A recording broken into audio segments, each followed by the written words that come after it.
Hi, this is James Shug with Westpac London's end of day report for January the 30th. It's Wednesday, January the 30th. This is a pre-Federal Reserve decision report. That announcement from the Fed comes out in about 3 hours' time. As markets stand, they're weaker. We've got equity market losses in Europe averaging about 0.8%. The London market about an hour ahead of the close is down 0.3%. French market down 2/3%. The Germans are off 0.8%. Spain down 0.9%, and a very steep loss in Italy of 3.2% so far today. Main factors driving that have been weaker US GDP for the fourth quarter. The GDP print was minus 0.1% annualised. That's the first contraction since the second quarter of 2009. Now, the main driver of that was a sharp pullback in defence spending.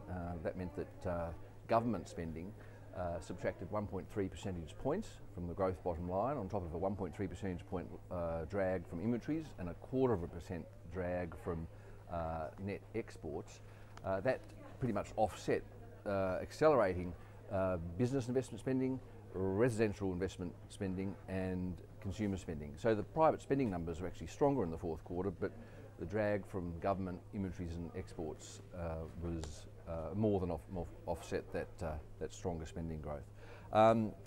The ADP private payrolls gain of 192,000 in January, that was the strongest result we've seen on that index or that measure of employment since the first quarter of last year. So it looks like we're getting that accelerating activity data story yet again at the turn of the year. We saw it at the end of 2009, end of 2010, end of 2011, and we're seeing it at the end of 2012 as well.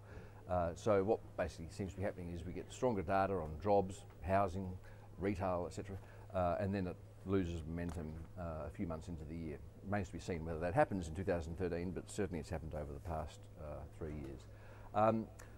In Europe, we saw the European confidence indicators a bit stronger. Business climate index improved slightly.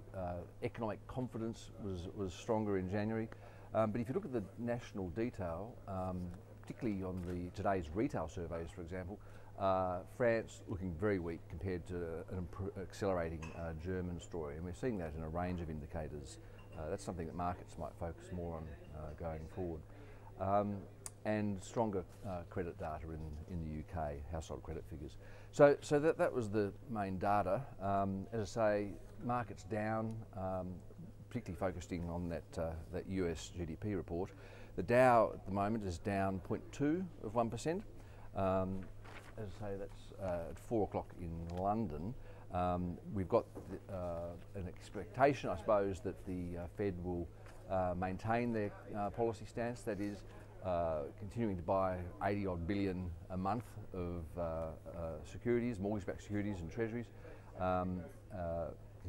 consistent with their previously announced intention to maintain rates close to zero and keep QE in place while unemployment remains as high as it currently is.